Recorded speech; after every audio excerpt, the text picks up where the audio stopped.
How you doing? How's your day been going? It's all right. I'm a little tired, I ain't gonna lie. I feel Being you. a coach beating me up. I mean, I'm tapped, but outside of that, I'm pretty good. That's good. That's good. That's good. Good to hear. Good to hear. Okay. So you know me, Dantro Pool. Can we get an introduction? Yeah. My name is Ariana Dampier. I'm the head coach at Southwestern Michigan. I coach the women's basketball team here. Um, yeah. I don't know what other Good. information you want to know. I mean, that was the basic. Congratulations on the new coaching job, first and Thank foremost. you. Thank you. So right at the gate, what inspired you to pursue coaching after what you played high school and a little bit of college basketball? Well, so I've been playing basketball. Well, I was playing basketball since I was like 5. And I Hmm. did play in high school and also played all 4 years in college though as well. So I graduated, ended my career. I want to say like my sophomore year in college is when I was like, you know what, I think I want to be a coach, and that's when I started studying coaching. I started studying the game, looking up different other coaches, and really just watching more basketball than I did when I was playing. So it was really my sophomore year in college when I was like, okay, I want to be a coach. I'm gonna start to do this. Okay, and you played guard, correct? Yeah, so I played. So I started off as like on the wing, a 3-4. They had me down low sometimes because of my height. Like I'm not that tall, but back then I was pretty tall. And going into my collegiate years, I slowly but surely became like point guard, strictly being a point guard. How do you feel like as a point guard? Because I played a little bit of guard myself. How do you feel like as a guard it helps you translate from you're the on court coach to now being the off court coach? How do you feel like that translates and helps you?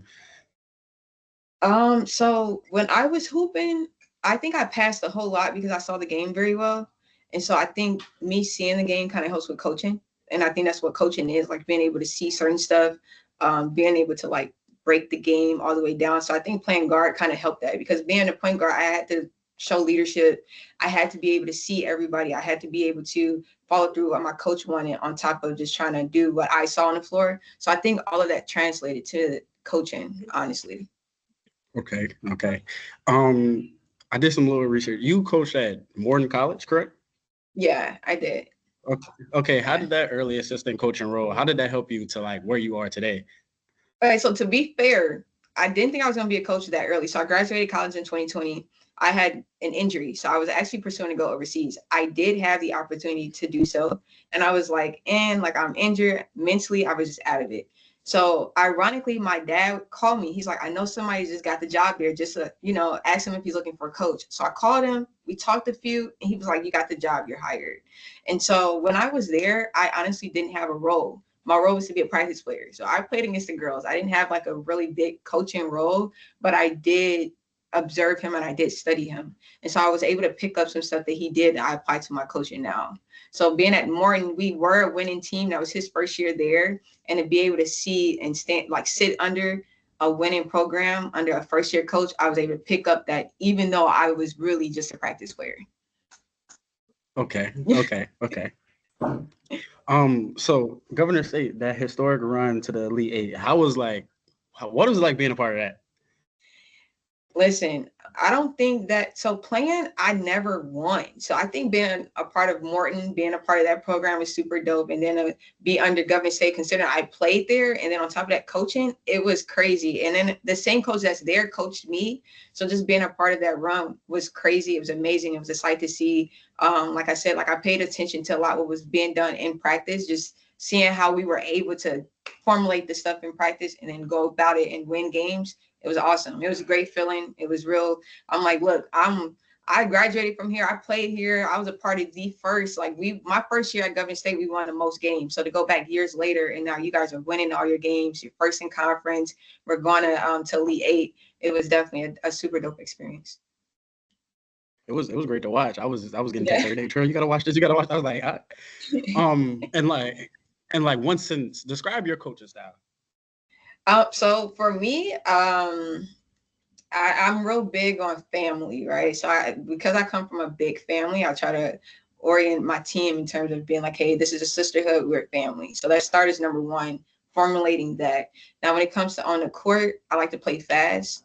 Most people ask me like, are you a defensive minded coach or offensive minded? I think I'm a little bit of both. Like, you gotta know how to play defense. You gotta know how to play offense. You gotta know how to do a little bit of both. Like at this point, just know how to do both. So for me, it's just more so I'm real big on the small things, like doing the same thing over and over again every day. That's my style. Like, hey, we're gonna do ball handling. Your ball handling get good. We're doing ball handling every day. We're doing just the small things, breaking stuff down, the skill sets, and then adding it to the 5v5s.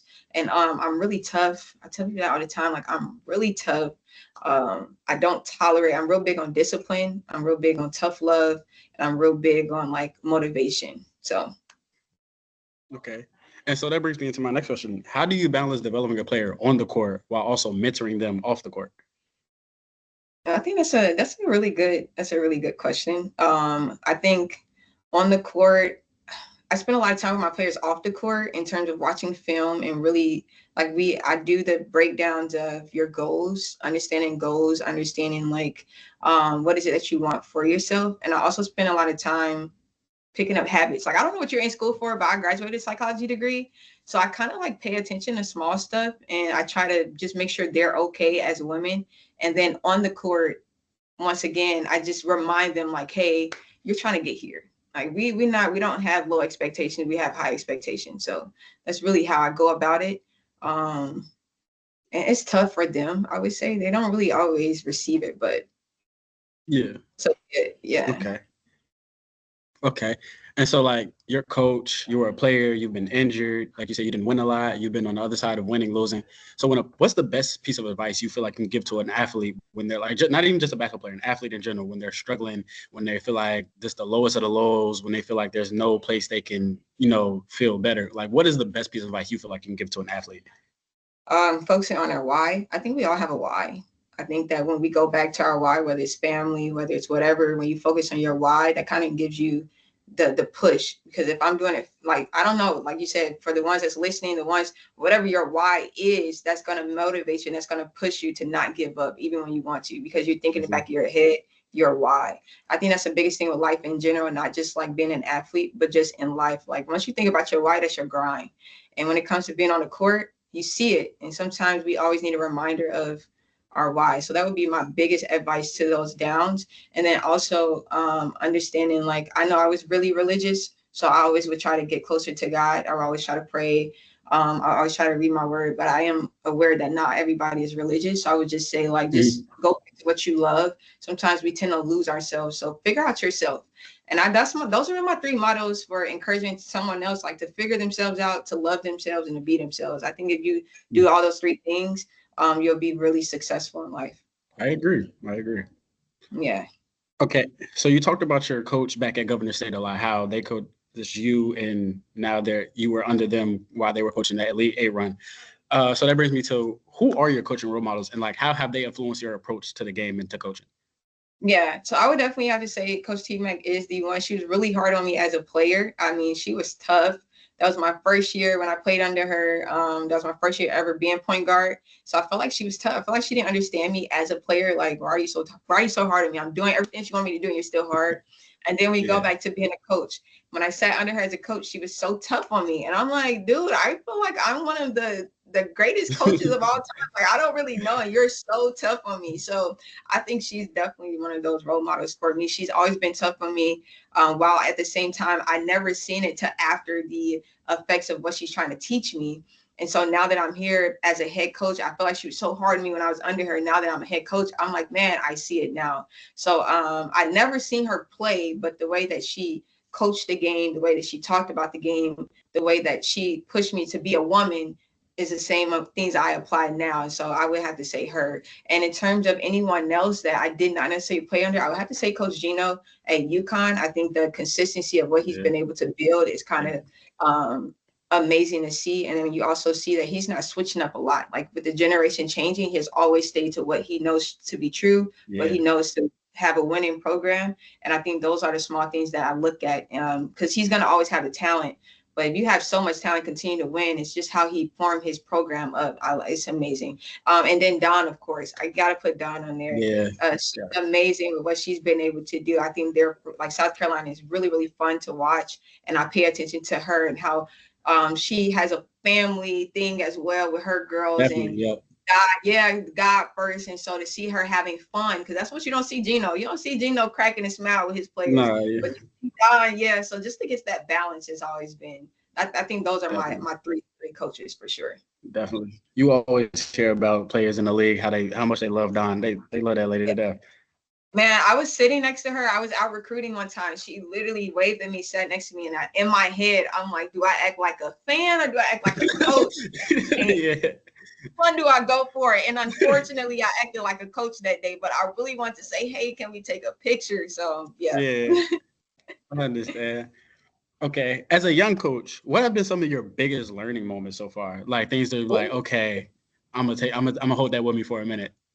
Okay, so number one, anybody who's trying to be a coach, even for myself, you talked about it earlier, like coming from a player to a coach was something big. Like that's something hard. Having to coach the game not from a player's aspect, but from a coach's aspect is a hard transition. So I would say that was one of the biggest things that I've learned throughout my coaching journey. With being young, another thing is we're close in age. So when I first became a head coach, at one point I was like 24, I want to say. The oldest on my team was like 22, 23. So just having those boundaries of understanding, like, I'm not your friend can be tough because of personality. You know what I'm saying? Like, you just never know what's going on. So I think that's another thing too, just those boundaries. And I would say the last thing that I probably learned as a young coach, my verbiage. Like, when you're young, you just talk every day, like you have the Yeah. lingo. So I think just changing my verbiage and having to grow up was another lesson that was big to learn. Okay. What does success look for you beyond wins and losses? Because there are teams that do great. There are years you may do bad, but what does success look like in general? My players loving me.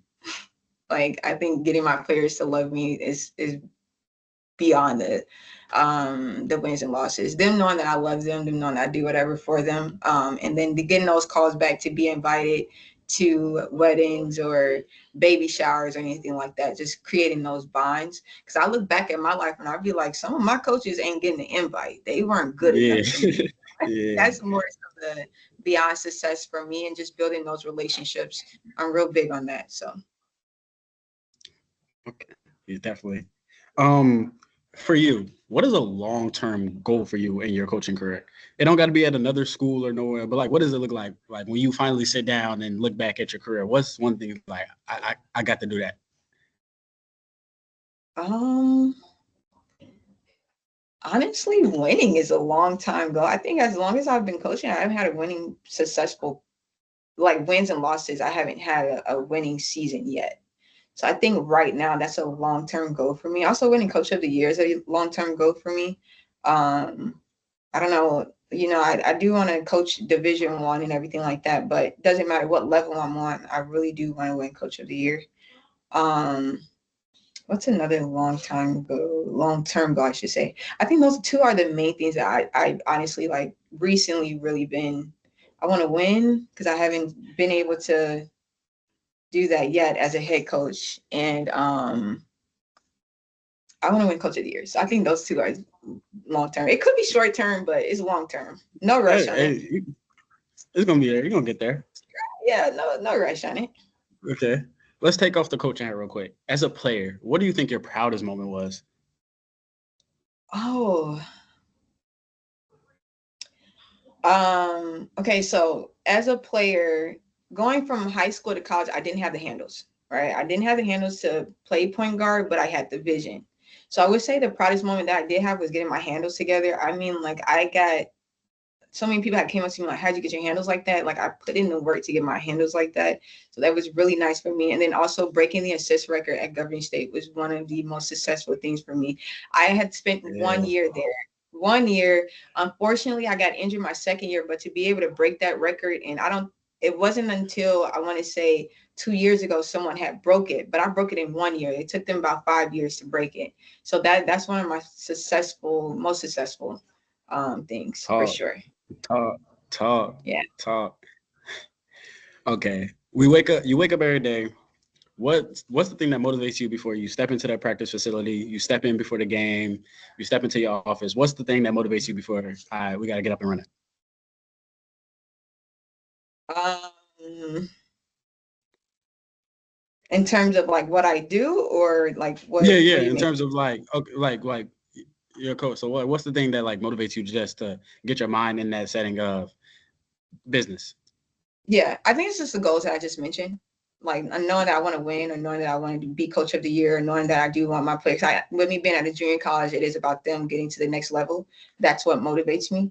As a coach, it is hard sometimes. You do spend a lot of time at your job with the players. You don't really have a lot of me time. So I think them knowing their goals and knowing my goals is what motivates me for sure. Okay, okay. And then my last question is, how important is patience and persistence in building a career? I want to say basketball, but just in the sports world, like how important is it to just be wait till that chance that you get? Um, Solid 1 through 10 is up there. Patience is number one. If you don't have patience, you're not gonna be successful in the coaching field at all, because these kids will tick you off, and you have to be patient.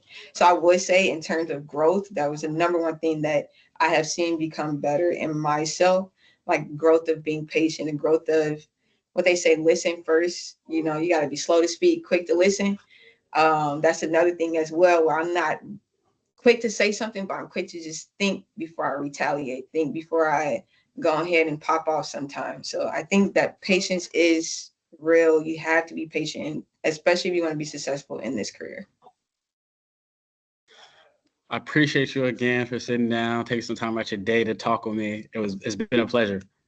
No problem. And then I sat here and I was just thinking about how I was at Prairie State, and I think I had like a bunch of triple doubles, and I don't think that was successful for me, but it was successful because a lot of people like Yeah. I was hooping. I was hooping. I don't Yeah. think I gave enough grace, but I was hooping. So I think all my years playing college was actually pretty amazing for sure. Definitely, yeah. Because I think I only got one of those. I don't got too many of Yeah, those. no, I literally, like, I was in the newspaper, everything, when I went JUCO. So Oh yeah, you yeah, nice. yeah, I think that was dope. Now I know we off the record, on the record, whatever. But you're trying to be a coach, right? How was your Um, success? Last year I was as assistant coach. I was assistant coach to JV, and so we didn't. It was we were really thrust into the role. So my main goal going into it was development. Just make sure these freshmen, these sophomores who want to make that leap, develop something. So we had a big who rebounded crazy, but just put he couldn't put the ball in the basket. So my biggest thing with him was footwork. Then I had a guard who loved to pass the ball, but didn't know when and when not to, because he can get to the basket and go score, but he didn't. His decision making was all over the place. So it was all about development for me. Now this year, as the head coach, I got as the head coach at Oh, JV. you're the head Now coach it's more now. so. You're the Yeah, head so I coach. got the I got. Congratulations. Thank you, thank Congratulations. you, thank you. So now as head coach at JV is more so we're still developing, but now we're gonna see some of the same guys that I have is more so we take what I taught you last year, and now we've got to really implement it. Let's see like how much have we grown. Yeah, yeah, and good luck to you. I know that I was a head coach for JV at Governing State, and it is tough because you do have I don't want to say the weaker links, but they are a little behind in varsity. So sometimes as a coach, it kind of, makes you feel like you're a step back. But I think that's the grind of it. That's the grind. So I think Yes, you're one step closer to your goal. And good luck to you for sure. Because I I do appreciate you. think what Same you to said, you. yeah, like, I just think what you said was important in terms of development. That's all coaching is. How can you Yeah, get these kids into you and develop? Yeah. yes, I So I hope appreciate you you. tune in. If you have some links or something, send them. Send them to me. I'll definitely tune in.